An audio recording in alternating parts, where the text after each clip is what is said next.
The smallest thing that you wouldn't really expect to be a big part of the ocean is actually what keeps it all going. Right there! The ocean is changing very rapidly due to climate change and other factors, and we need to adjust for this in our own behavior. Everything we do on land ultimately is going to end up in the water. 2, 3, go!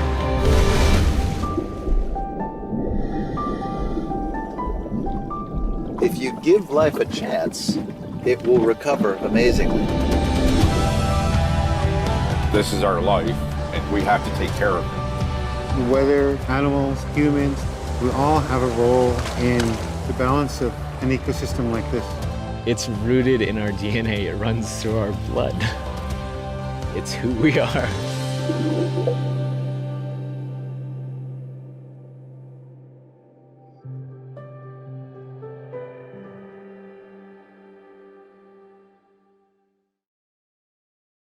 Good evening. Welcome. We're so happy you could join us this evening. We're super excited to share with you some of the work we've been doing over the last year as we've worked to make Ocean School a frictionless, accessible, mobile-friendly experience.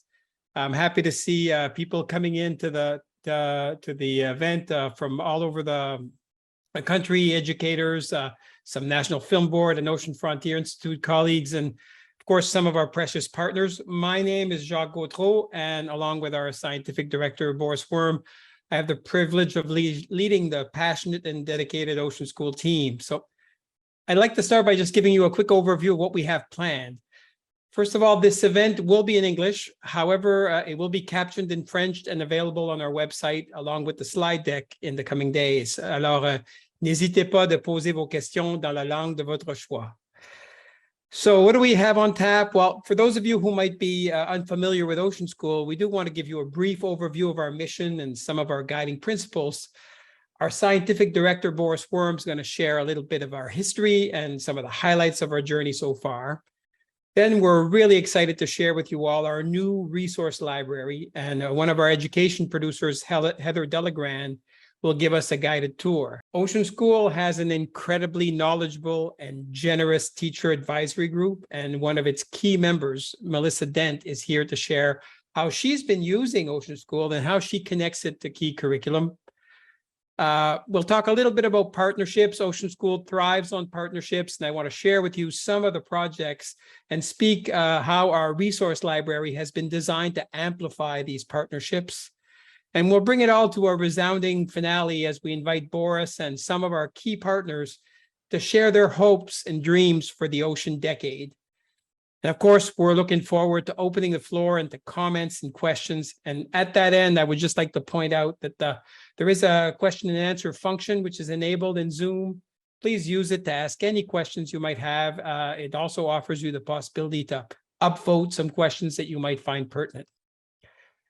I would like to acknowledge the traditional guardians of the lands and waters where Ocean School is produced. The National Film Board of Canada's headquarters is located in the unceded ancestral homelands of the Haudenosaunee and the Kanien'kehá:ka peoples, and the Ocean Frontier Institute is based in Mi'kma'ki, the ancestral homeland of the Mi'kmaq, and that's where I'm speaking to you from this evening as well. Film and education and science all play a role in colonialism and the harm done to Indigenous people and communities. So we are thinking more and more about how we can produce content with and for Indigenous communities. We're very grateful to the Mi'kmaq, Pescatawaki, and Haisuk elders and scientists that have worked with us so far. And we have several exciting projects and collaborations currently in development. And we're grateful to be on this learning journey. And we know there's still so much to learn. So for those of you who might be new to Ocean School, what is Ocean School? Ocean School is the result of a dynamic partnership between the National Film Board of Canada, Canada's unique creative storytelling laboratory, and Dalhousie University's Ocean Frontier Institute, a global leader in transnational interdisciplinary ocean research. Our mission is pretty straightforward, helping students understand our impact on the ocean and the ocean's impact and influence on us. We strive to do that by building content that's interdisciplinary and to help educators teach any subject through an ocean lens. We aim to create resources that aren't siloed by subject. We bring together a wide range of subjects from science to technology to English language, arts, geography, drama, mathematics, health. Everything is inquiry-based and designed to culminate in students feeling empowered to take action at their level. It's also a place that teachers can find case studies, simulations, jumping points for discussions or projects. Ocean School is free and ad-free, thanks to our generous partners. It's available both in French and in English, and some of our content is also available in Spanish. And over the course of the last year, we worked hard to make Ocean School accessible to hearing and visually impaired students. We've removed the need for logins and accounts. We've made sure that it's mobile friendly, as the pandemic has taught us that far too often students' only reliable access to the internet is through their parents' mobile device when they're at home. Ocean School lives at the intersection of science and education and storytelling. That's our secret sauce. And it's when we bring these three disciplines together that things kind of come alive. It can't just be good science. It needs to be a good story, and it needs to connect a curriculum in innovative ways. You know, we like to say that we follow real scientists doing real science in real time, which, you know, as a production organization, that can be a challenge because there's never a take two in Ocean School. Once the shark's in the boat, it's in the boat. There's no changing the shot or adjusting the lighting. So all of our media and activities are created and vetted by educators. They're validated by scientists and subject matter experts and fact-checked by our production team. So before we move deeper into the presentation, we wanted to share our brand new piece of content with you. Over the last 5 years, we've developed over 100 learning resources, and we've been inspired by so many passionate scientists and subject matter experts. But we've also heard from teachers that they need new content on climate change. And today we're launching a new piece focused on the important role that the ocean plays in regulating climate. We had the pleasure of working with Dr. Helen Scales, the author of The Brilliant Abyss, and it is voiced by environmentalist Sarika Kulis-Suzuki. And I just would love to share it with you now.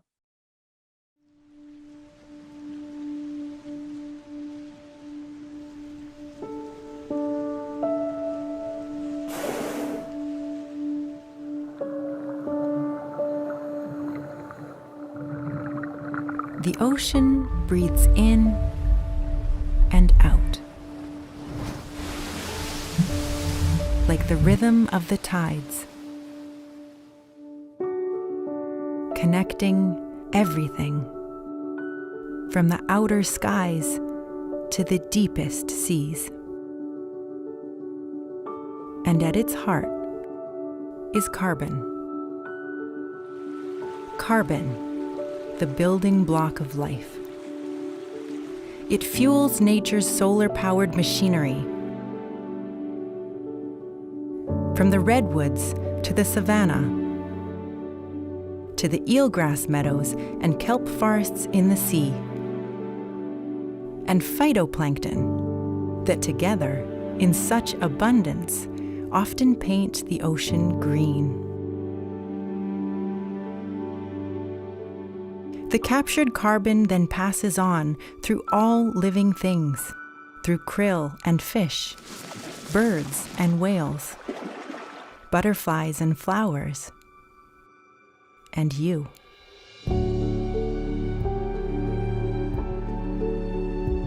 Most living things hold on to carbon only briefly. Every time we exhale, we let carbon go. When life ends, carbon floats up into the sky or settles down, buried in the soil. But in the ocean, things are different. It inhales more than it exhales and sends carbon into the abyss for hundreds and thousands of years. It is the ocean, more than anything else on Earth, that holds the balance. But we humans are releasing ever more carbon, extracting, drilling, and burning ancient carbon stores. and the carbon gathering around the planet has taken on a new identity.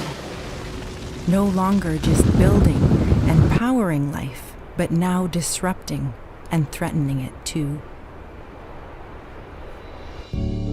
As we reach for more, taking without thought, discarding without care, the ocean struggles to maintain the balance, to absorb all that carbon.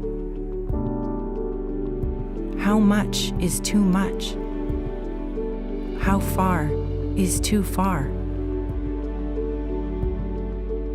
The ocean breathes like the rhythm of the tides, connecting everything. All life depends. I still get goosebumps. Ocean School's journey from idea to its current iteration, it's been quite a ride, quite a fascinating one. To tell you a little bit more about it, it's my pleasure to hand the reins over to our scientific director and one of the founders of Ocean School, Dr. Borsworth.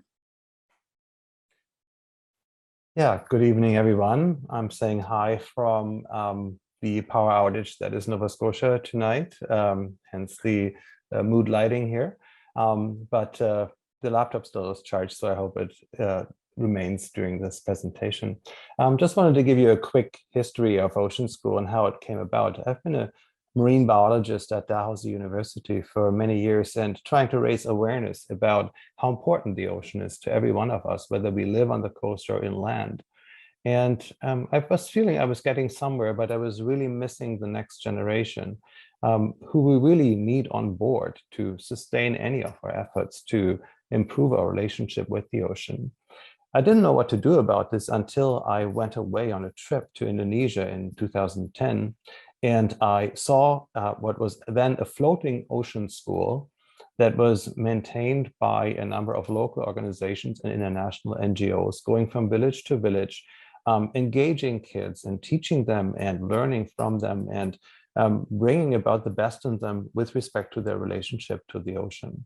And you see two of these kids in the center here, and it impressed me so much to see those kids and how passionate they were and how much joy they took out of engaging with the ocean. And I thought, why don't we have this in Canada? What are we missing here? So I went back and I looked around and I met a producer at the National Film Board who was starting something called Space School with Canadian astronauts. And I thought that was really interesting. And I thought the thing about space that's really missing is life. And of course, the ocean is so full of life. So we started to build something called Ocean School. On the below picture, you see one of our first attempts. We shot endangered right whales in the Bay of Fundy and actually met them face to face. And at the time, we trialed the technology that became a backbone of Ocean School, which is 360 videos and interactives that really bring the experience of being in the ocean, being with the ocean to students in the classroom. So it's experiential learning and it's also inquiry-based. They can ask their own questions. They can explore themselves along with their teachers, which is the beauty here. Nobody needs to know something to engage with this. We can start from where we are and then go step by step, wave by wave, and immerse ourselves in this content.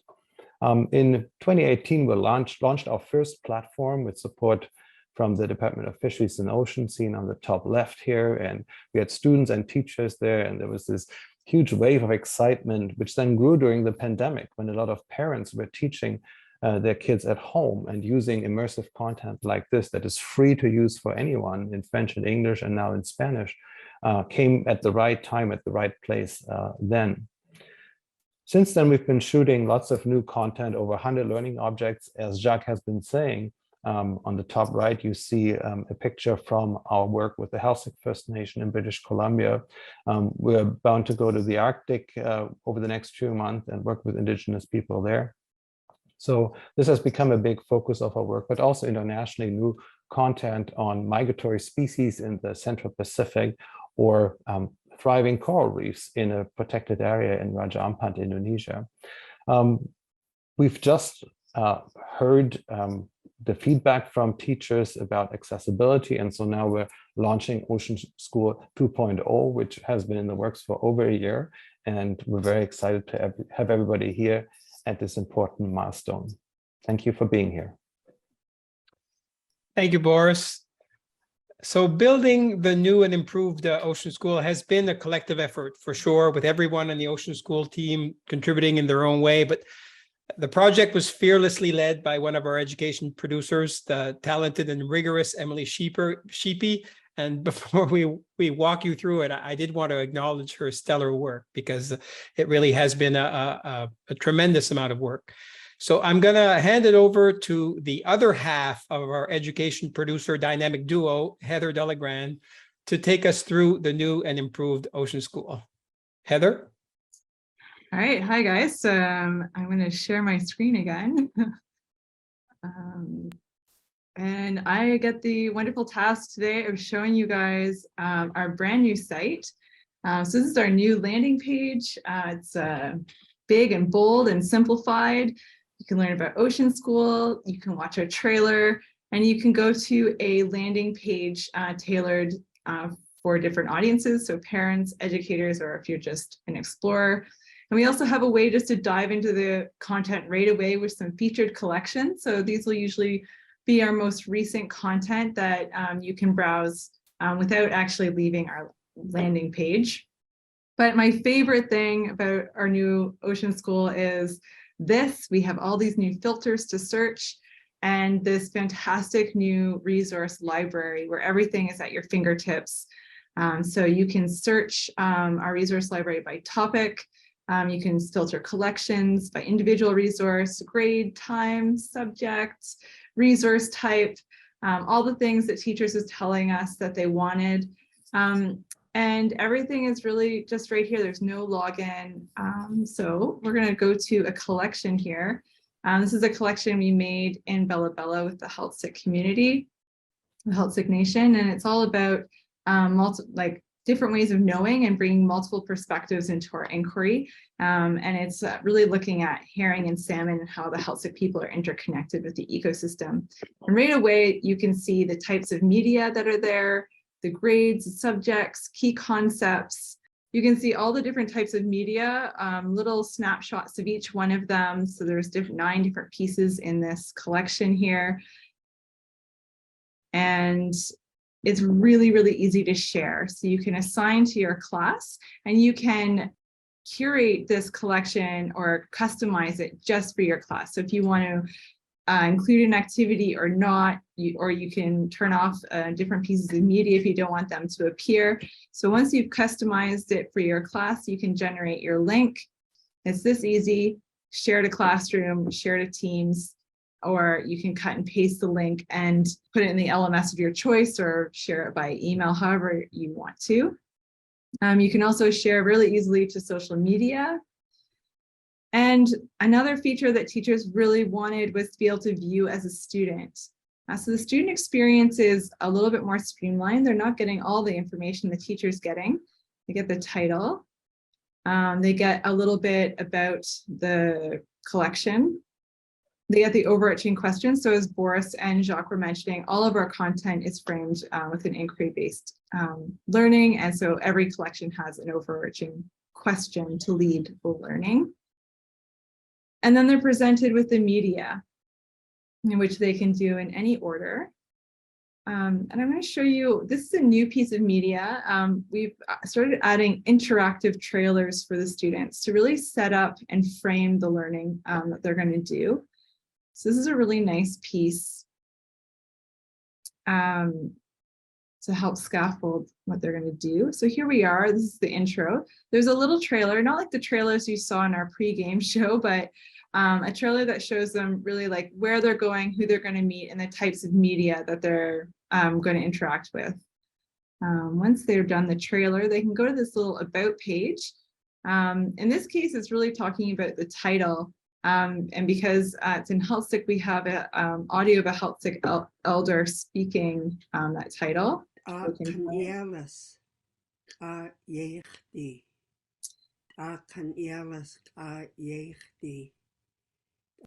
This is a feature I'm really proud of as well. We break down the questions for students. So we look at some of the bigger words and what they mean, so the students can click on them a little bit more. And then they can click this and really look at, why are we asking this question?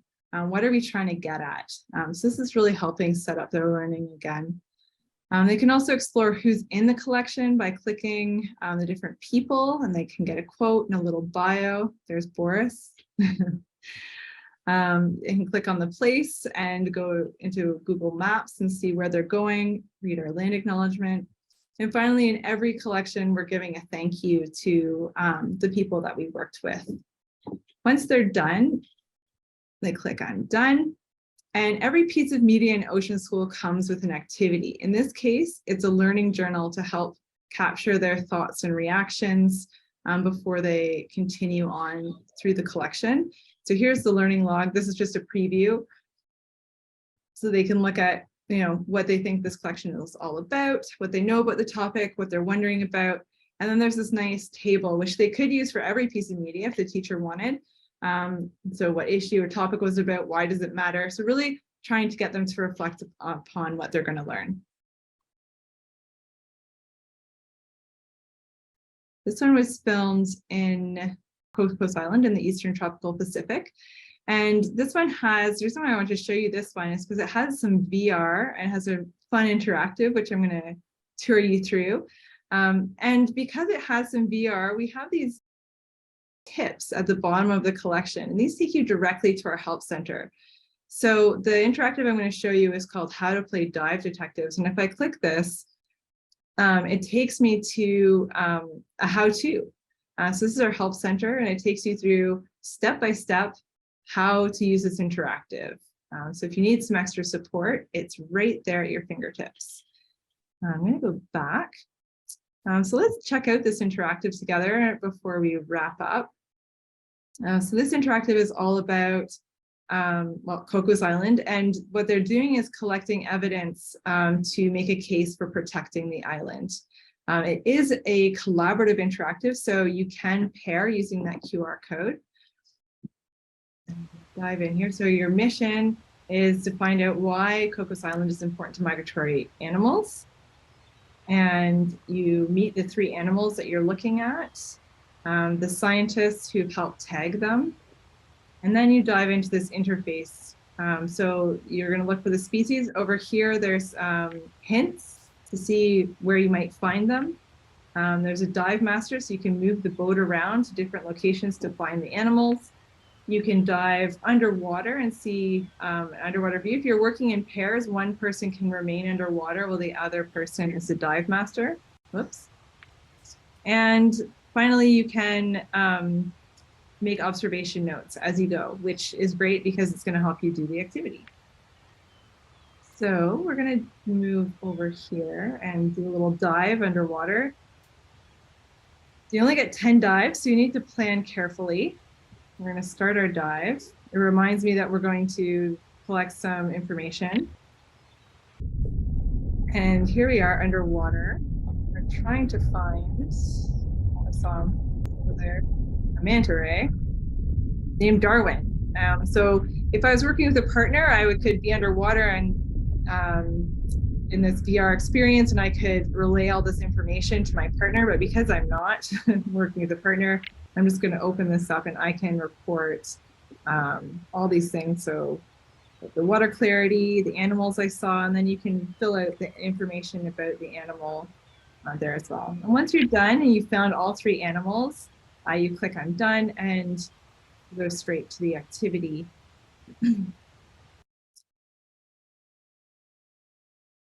And the activity really helps you reflect about what you've learned. You also get the data, all the observations you made are also given to you for this activity.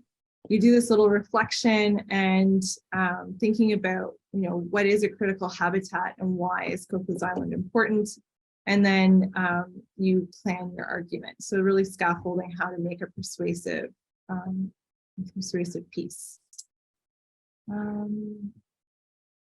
Last thing I wanted to share with you tonight is a new feature at Ocean School. It's a community space.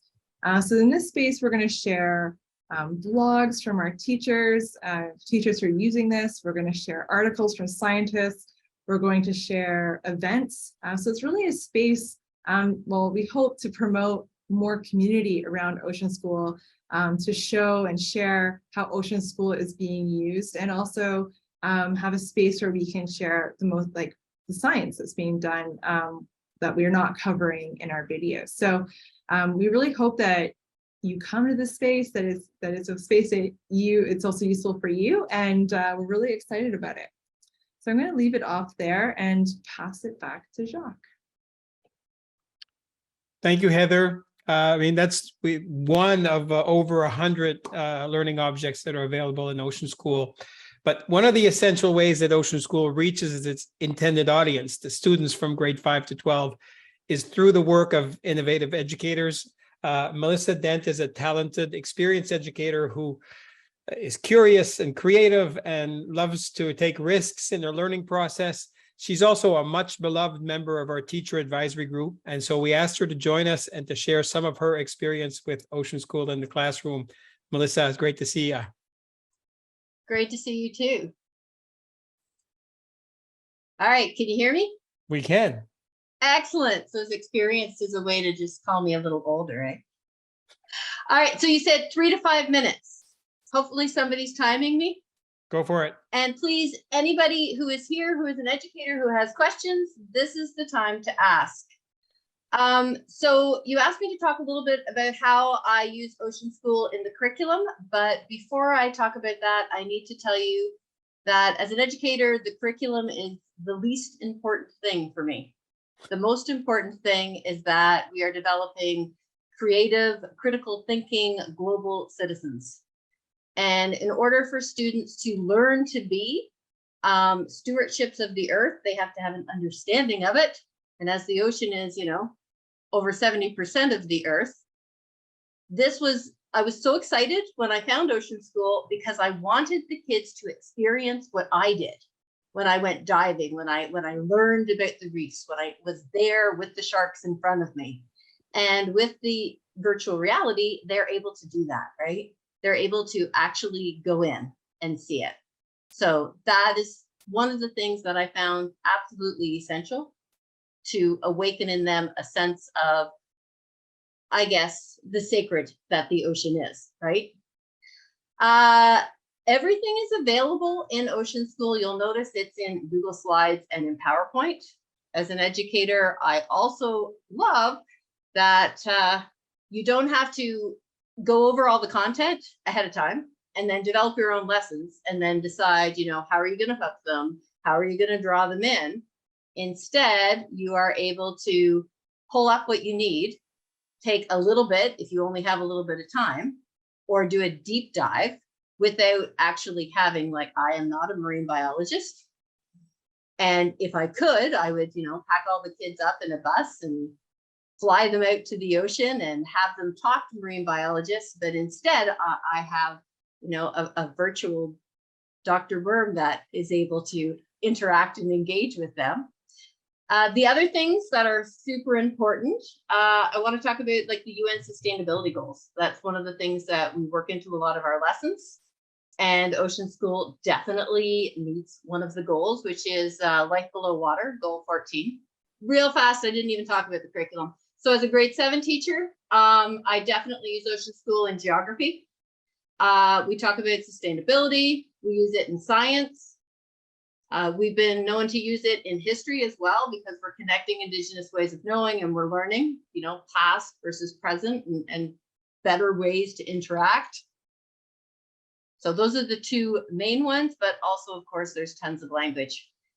And I wanted very briefly to explain about the virtual reality experiences. You don't have to have, like, I've used Oculuses, but you don't have to have them.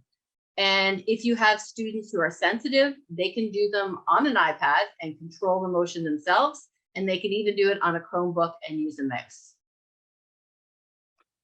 Melissa, thank you so much for this, but also for all the valuable input that you've given us over the last year as we've been sharing our ideas for Ocean School 2.0 and providing us such important feedback. Thank you so much. Thank you for letting me be one of the teachers that said, no, we want this and we want it this way and we need it this way. So let's keep spreading the word. Yeah. You know, without partners and funders who share our vision, there would be no Ocean School. You know, over the last 5 years, we've had the joy of collaborating with a really wide variety of partners. You can see some of them here on this slide. Some of them have joined us this evening, and a few are going to, share their hopes and dreams for the Ocean Decade with us a little later.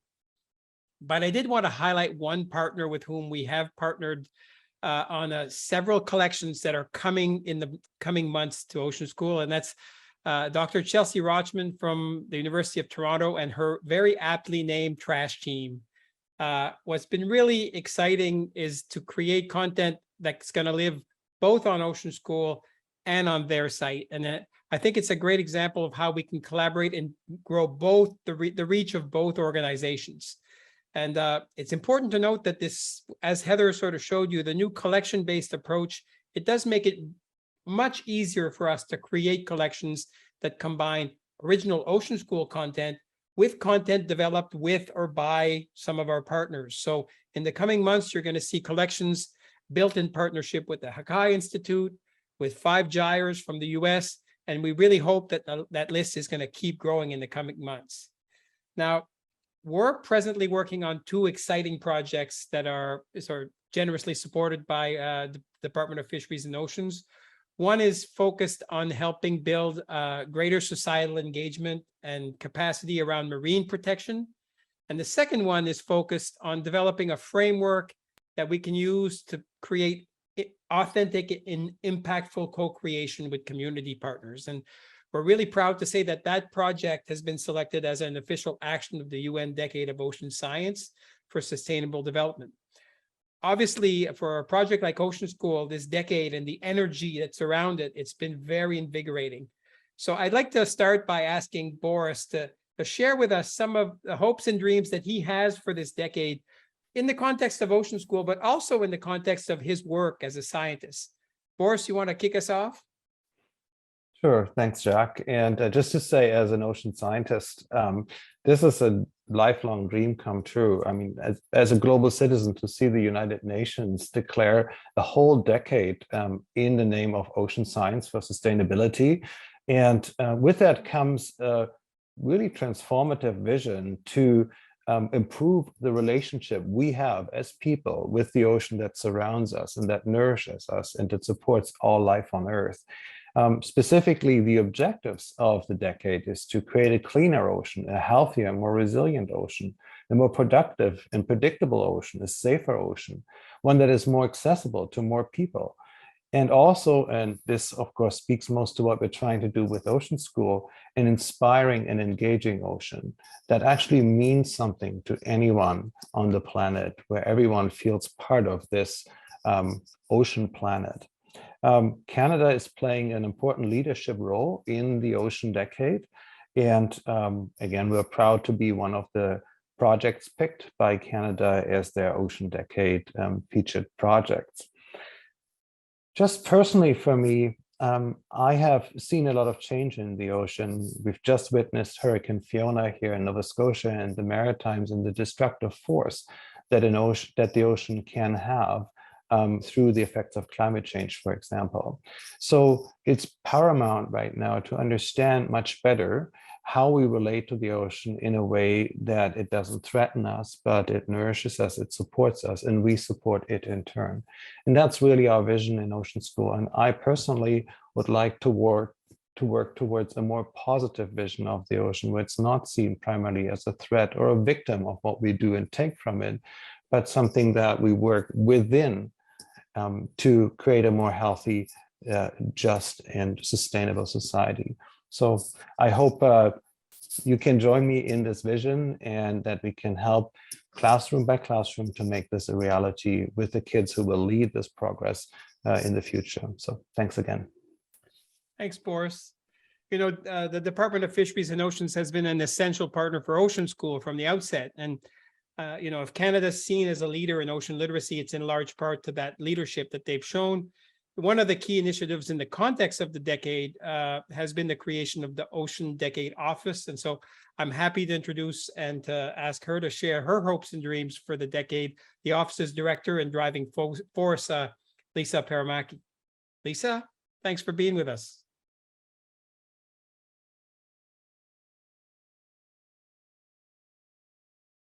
Oh, there she is. Hi. Hi. Hi there. Thank you so much for inviting me today. The video was incredibly inspiring, and this really makes me want to go back to school for sure. I want to say, first of all, that I'm joining you from the traditional unceded territory of the Algonquin and Anishinaabe people here in Ottawa. The UN Decade of Ocean Science for Sustainable Development is described as a once-in-a-lifetime opportunity, and I really, really believe that it is. It's an opportunity for people to work together to do some really innovative, transformative ocean science initiatives that help to turn the tide and will help to reverse the decline in ocean health. It's also an opportunity to make these connections for us all to understand the important role that the ocean plays and how dependent we are on it for our livelihoods, for our well-being. And what we've talked about tonight here too is the importance of raising awareness with the next generation, and they will be our future leaders. So instilling that passion for the ocean, I think, is so important, and the decade provides an opportunity to do that. We're really happy in our office here, have a small team, but we're dedicated to working with partners such as Ocean School and others here on the Ocean Decade. So far in Canada, there are over 20 Canadian-led projects and activities that are officially recognized and endorsed as Ocean Decade activities by the Intergovernmental Oceanographic Commission. They're the lead UN agency for the decade. So that's really exciting for Canada. In terms of some hopes and dreams, I would say that it would be great, and I think that the decade is doing this already, is bringing people together, bringing these new partnerships, having people working together who might not previously have worked together, and to build bridges across different disciplines. So ocean science in the way that we think of science in its traditional sense of natural physical sciences, but bringing in social sciences and Indigenous knowledge and other forms of knowing, and being a bridge there. We're also really committed to advancing equity, diversity, and inclusivity in ocean science, and the decade provides an opportunity for doing that, and also this focus on ocean literacy. So my hope at the end of 2030 is that we've not only raised awareness about the importance of the ocean, we've also convinced this next generation to take on ocean science as a career in some kind of way, and to become the next leaders that we need. And I really believe that by 2030, I think we'll all recognize the important role, the central role that the ocean plays in our well-being and to life on Earth, and that our Canadian ocean community will be even more diverse and more dynamic than ever. Thank you so much. That's awesome, Lisa. Thank you very much. I share those hopes and dreams. Sorry, I wasn't able to share that for you. Sorry, Siri interrupted me. Yeah, I certainly share those hopes and dreams, Lisa. I'd like to ask one more person to sort of share some hopes and dreams with us, and I'm happy to introduce one of the leading voices, really, of ocean literacy in Canada. She's the national lead of the Canadian Ocean Literacy Coalition. She spearheads Ocean Canada Week, a national project that we were incredibly proud to be a part of. She's a passionate and articulate advocate for ocean literacy, and certainly one of the hardest working women in the ocean business. Dr. Diz Glifero. Diz, take it away. Merci, Jacques, and hello, everyone. Good evening. It's so great to be a part of tonight, and it's been so fun to just get a glimpse of the new 2.0. Heather, thanks so much for the walkthrough, and Melissa, it was really special to hear first accounts on the ground of the level of relevance and importance of Ocean School with students. So great to hear these stories and be here. You know what Boris mentioned, the overarching goal of the UN Ocean Decade is to transform society's relationship with the ocean. It's a huge challenge, and at the same time, it's a huge opportunity. You know, for me, the big question is globally, how do we get 8 billion people, particularly the 60% of those people who live nowhere near coastal areas, to value and care for the ocean? And if we bring that here into Canada in our own context, how do we get more than 30 million inland Canadians to think about the ocean, its health, its essential role in our own health and well-being? And that is the essence of ocean literacy. There's no question that ocean education is the foundation and heart of ocean literacy. It's interesting, you know, just last week, Peter Thompson, who's the UN Special Envoy for Oceans, he was giving an interview with The Economist, and he was asked the question, which I loved, if he was given $1 billion to save the ocean, what would he do? And without hesitation, he said, I'd direct all of it to education. And so it really shows, I mean, the fundamental importance of what Ocean School is doing. And we're so lucky in Canada to have such innovation education leaders like Ocean School and the team leading the charge.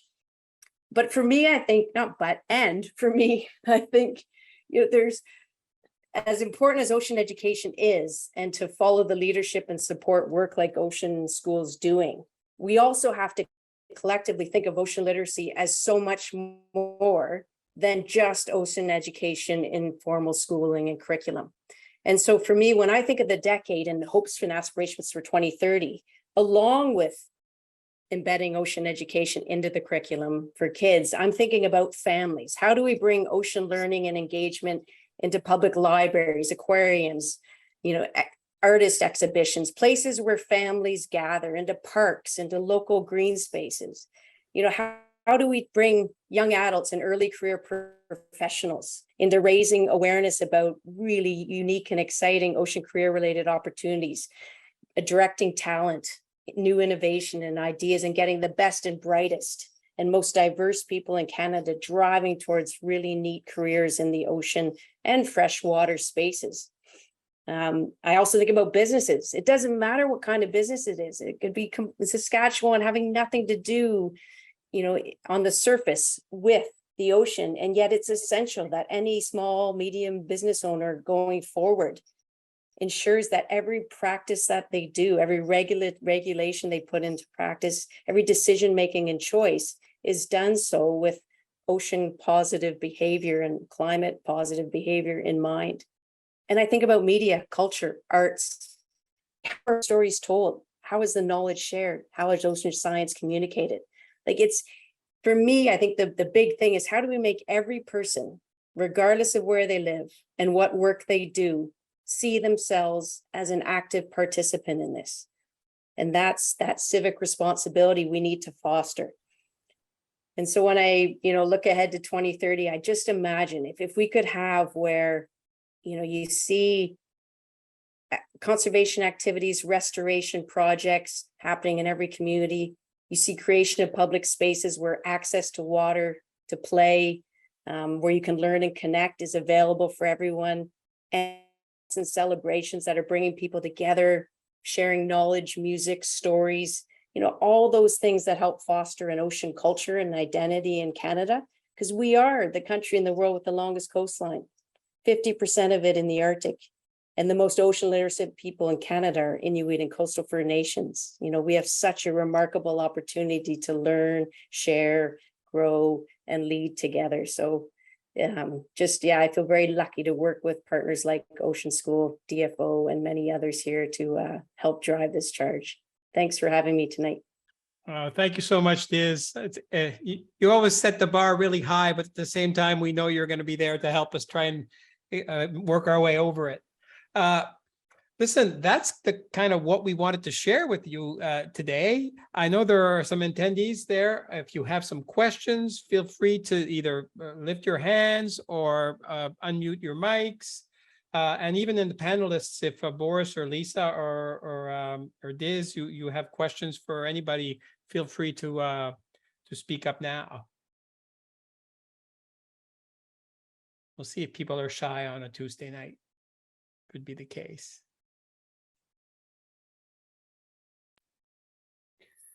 While we're waiting, Go ahead. sorry. Go ahead, Boris. While we're waiting, and Melissa, I really appreciated your perspective, and it's in academia, I don't often interact with teachers. Sometimes I teach myself in high schools as a guest lecturer, but that's about the only interaction I have. And I do show Ocean School there, and it gets good resonance, but it's just so helpful to hear from someone who uses this in their day-to-day practice. If you could say there's one thing that Ocean School really gets right and one thing we really get wrong that needs to be improved, what would be it? And presumably the latter you've pointed out to us and we fixed it, but maybe there is something still that you think we should be thinking about. It's just really wonderful to hear your perspective on these things. First of all, can I say I'm a little starstruck that I'm actually speaking to you? I first saw you in shark water and I was like, ooh. So the one thing that Ocean School gets right is that it is, or well, there's lots of things, but it's free, it's accessible, it's engaging. If you think when most of us were in school, although I see, Emily, I don't know about you, you're pretty young, but when most of us were in school, you saw a little tiny picture in the textbook, right? And it was really hard to connect to that and to that massive world that is the ocean. So Ocean School, what it does is it allows the students to enter into that world, to literally enter into the world and to be there. So that's great. And yeah, I do have one thing. Not enough people know about it. Yeah. And I don't know why. Like, I don't know, like when I mention it, when I share it with teachers over and over again, they're like, I didn't know that. I didn't know I could use it. I didn't know all the lessons were already there. So I don't know what the obstacle is, but we need to We're working on it. We're working on it. Yeah. Thanks, Melissa. That's really valuable to hear. And I think there's just so much clutter out there. Sometimes it's hard to see something new that comes up. But yeah, definitely something we want to try get more people engaged. But so glad to have people like you using it and inspiring students. I'm opening the floor again to some of our attendees. Anybody got a question there?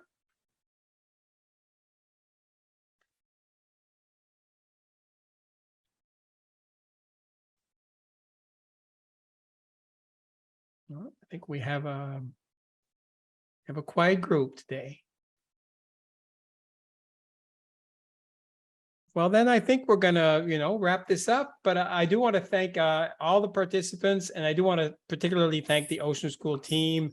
Emily, Heather, Kelsey, Erica, who has not had power since Friday night at 10 o'clock, but still did work today in her car. That is the dedication of the Ocean School team, but everyone really helped put this together. And we will be posting this session on our website. So if you have people in your networks that you think would benefit from seeing it, please share, and we will send you all the links more directly as soon as things are up. Anybody? Sajid, go ahead. Yes, we just had a question in the Q&A, if you want to read it out. Oh, yes. This is Sashiko Guma. Thank you very much for your wonderful presentations. I would like to ask Ms. Melissa Dent, Ocean School has many contents. How do you select content fitting your curriculum? So it depends what your curriculum is. My curriculum is the Ontario curriculum. So I am looking at it and I'm pulling out those things. There's a search engine in it with keywords that you can pull out. So for me, I'm looking at sustainability. I'm looking at Indigenous ways of knowing, and I'm also fitting it into the science curriculum as well. Awesome. Well, I would just add to that the lovely little search bar in the resource library that Heather showed us is built in exactly that same way. Those same words, sustainability or indigenous knowledge, they will reveal Ocean School content that is connected to that. So we've done a lot of work with trying to keyword and tag things so that teachers who are looking to check a box, but in a new way, are able to sort of surface the content that we have in relation to those themes. If you tell us the grade level and the province or state that you are from, I guarantee I can quickly send you at least 5 lessons. I think Sashiko is in Japan, actually, so you might have to do a little more work there. Okay, I have to do a little research, but I need the grade level. Any final comments, anybody? All right, well, I thank you very much and hope to see you all soon.